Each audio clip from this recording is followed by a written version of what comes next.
Kalalau Malak Yahweh Wa Yahweh Shai Bahashem Racha Quadash. Double honors to the elders of GMS Ruel. Blessings unto those men. And blessings and salutations to the Akim out there in truth, pushing this word in all sincerity and in honesty. With that being said, Shalom Israel Barakatah. Today's lesson, the threat of nuclear war is no bluff. And here we have an article from Vox.com that says that Ukraine just called Putin's nuclear bluff. Here we have the definition of bluff, as you can see here. And it's an attempt to deceive someone into believing that one can or will do something, or try to deceive someone as to one's abilities or intentions. It also says a false threat or claim intended to deter or deceive someone, an act or an instance of bluffing. But in reality, the threat of nuclear war is no bluff, because it shall surely take place in the near future.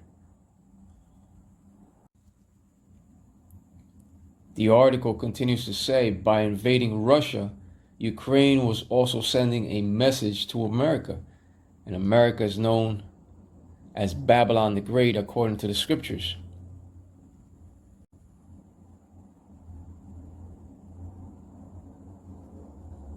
Three weeks ago, Ukraine's military launched a stunning operation to take the war in Ukraine back onto the territory of the country that launched it. 3 weeks later, the Ukrainians still occupy hundreds of miles of territory in Russia's western Kursk region. The incursion had a number of goals: to force Russia to divert its forces from Ukraine, to defend its own towns and cities, to seize territory that might later be used for bargaining leverage in peace negotiations, and to send a political message to the Russian people and their leaders that they are not safe from the consequences of the war launched by Russian President Vladimir Putin nearly 2.5 years ago. But there was also a less obvious objective. Leaders in Kiev likely hoped to send a message to their friends in the United States and Europe that their approach to the war has been overly cautious, that fears about escalation, red lines, and Russian nuclear use, a threat that Putin himself has voiced repeatedly, have been overblown. And what's happening in Ukraine is also to take away the natural resources. All wars are bankers' wars, to take away the natural resources. But in reality, the threat of nuclear war is no bluff, because it shall surely take place in the near future. And yes, it's true that nuclear weapons are used as means of deterrence. It's just as it says here. The purpose of nuclear deterrence is to preserve peace, prevent coercion, and deter aggression. But make no mistake, that inevitable nuclear war shall come at the appointed time. With that being said, let's begin in the scripture of Ecclesiastes 3:8, which says the following. Here we have the scripture of Ecclesiastes 3:8, a time to love and a time to hate, a time of war and a time of peace. And when it comes to the famous song, Turn, Turn, Turn, it was written in 1965 by the Byrds and was based upon this biblical scripture of Ecclesiastes 3:8. Many famous songs and movies have derived from the holy scriptures of the Bible. But do you actually think that they truly give recognition unto the Bible for their inspiration? No. They do not give recognition. But we are no longer at peace, but the time of war is at hand. And to put it bluntly, everyone is behind enemy lines. So war cometh on all levels, even those racial wars, according to the scripture of Ezekiel 25:12-14.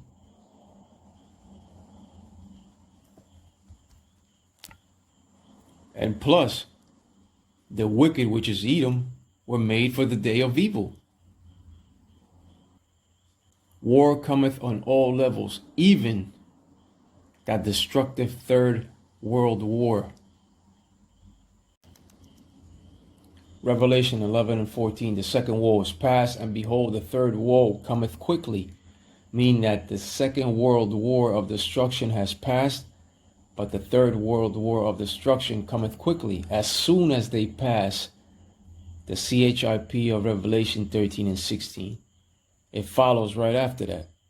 The Lord Yahweh Yahushua has given Esau Edom the knowledge of the sword, and has created the modern day smith in order to bring about the many weapons of his indignation.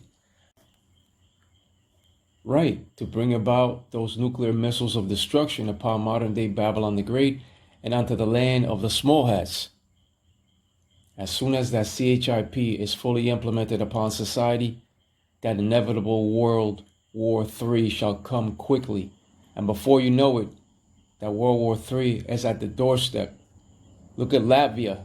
Latvia now is making way for women when it comes to mandatory conscription. Women wanted equal rights, so as a result, they shall be drafted to serve under a new proposed legislation. That's coming to America as well. Women will be required to register and serve for military service. That's what's happening in Latvia, but that also shall come unto America, so that inevitable war of destruction cometh. And no one's going back home on that one. But here's another similar scripture that speaks about the three world wars. Let's go over to Revelation 9 and 12. Revelation 9 and 12. One woe is past, and behold, there come two woes more hereafter. The word woe means destruction. So in other words, that World War I of destruction has passed, as well as that destructive war of World War II. But that inevitable third world war of destruction cometh quickly, just as soon as they implement that CHIP. That war cometh quickly. That third world war of destruction cometh quickly, according to that scripture of Revelation 11 and 14, in which I just read. But with that, Kalala Malak Yahweh, Wa Yahushai, Bahashem, Rahak Wadash, and double honors to the elders of GMS Ruwell, blessings unto those men, and blessings and salutations to the Akim out there in truth, pushing his word in all sincerity and honesty. With that being said, Shalom Israel, Barakatah.